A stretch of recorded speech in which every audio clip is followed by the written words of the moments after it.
While yesterday we saw a gap up opening for the Indian markets, then we saw a bit of a decline by the end of the day, and the Nifty closed almost at the day's lowest point, gave up all those gains. Today, what's the story coming in for the Indian markets? How are the Asian markets doing this morning? Let's look at that. Asian markets seem to have opened up on the positive footing as well. So let's keep an eye on that. Whether you look at the Hang Seng, managing to hold on to gains of almost 0.8%. Taiwan index, on the other hand, is opened up with cuts of 0.4%. Other than that, we have ASX 200, which is very muted in today's trading session. Slight bit of a negative bias right now. 0.1% of decline is what we're seeing coming in for the ASX 200. So that is what we're watching out for. The Japanese index, Nikkei, that's managing to hold on to strong gains. Shanghai is managing to hold on to gains. So a couple of indices which are trading in the red, but most of them have opened up in the green. Let's look at the Nifty implied open. What's the indication coming in there for the Indian markets? Positive start.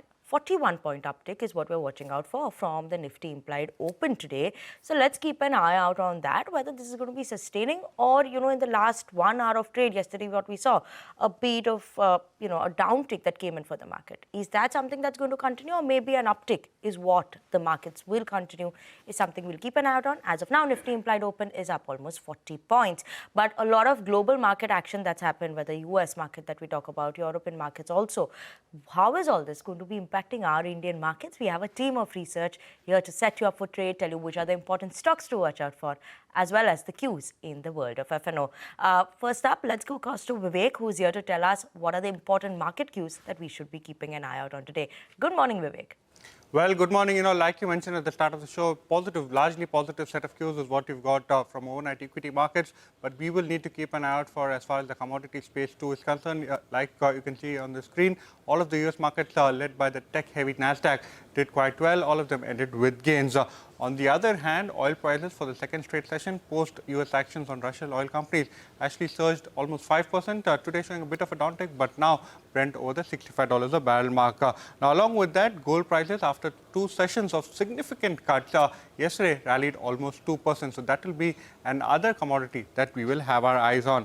Talking about the Indian markets yesterday, opened up very strong, almost a 400-point gap up is what we saw. But after that, cooled off significantly, off 200 points from the day's highest point. What led the rally yesterday? It was the IT pack.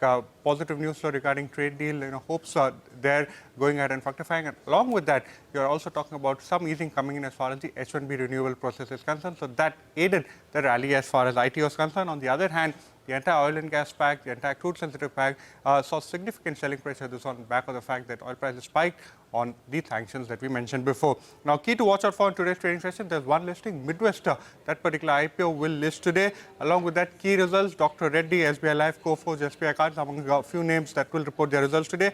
And Colgate-Palmolive as well as Sagar Cement will react to their results. Asian markets, GIFT Nifty, all indicating a mild green start for our markets today. Okay, Vivek, mild green is what we're watching out for our markets, but important stocks that we should be keeping on our radar this morning. We have Upasna joining you with us to give us that list. Good morning, Upasna.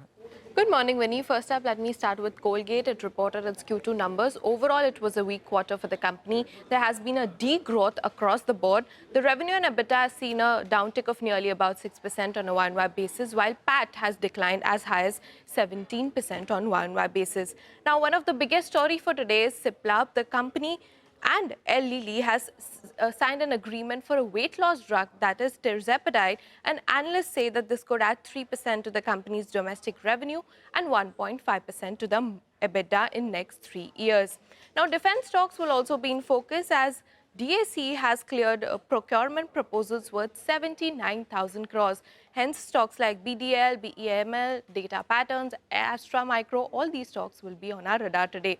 Aluminium stocks also in our focus as LME aluminium prices breached $2,850 per ton, and hence the stocks that will be in focus on the back of this will be Hindalco, Vedanta and even Nalco. Sagar Cement also reported its Q2 numbers. Revenue has seen a growth of 26%, which is why the volume was strong, but overall result was weak as shutdown cost and higher employee cost weighed down the results. Sirma SGS also in focus as Premium Energies and company have announced an acquisition of K Solar for 170 crores. Kaynes Technology is the next one on our radar. The ARM Kaynes holding to buy 7% stake in Sensonic GmbH. NTPC Green also in focus as the company's wind capacity in Gujarat has been declared operational. And lastly, Hero MotoCorp, it partners with MotoGP to bring its premium motorcycles to UK. So all in all these stocks will be on our radar today. Okay, Upasana, thank you so much for that. But let's move on to Sudarshan, who's finally here to tell us what's happening in the world of FNO and what are the important levels now that we should keep an eye out on. Good morning, Sudarshan.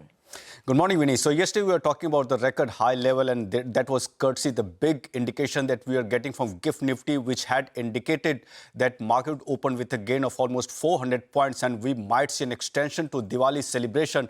But all the big hopes came grounding by the time we closed.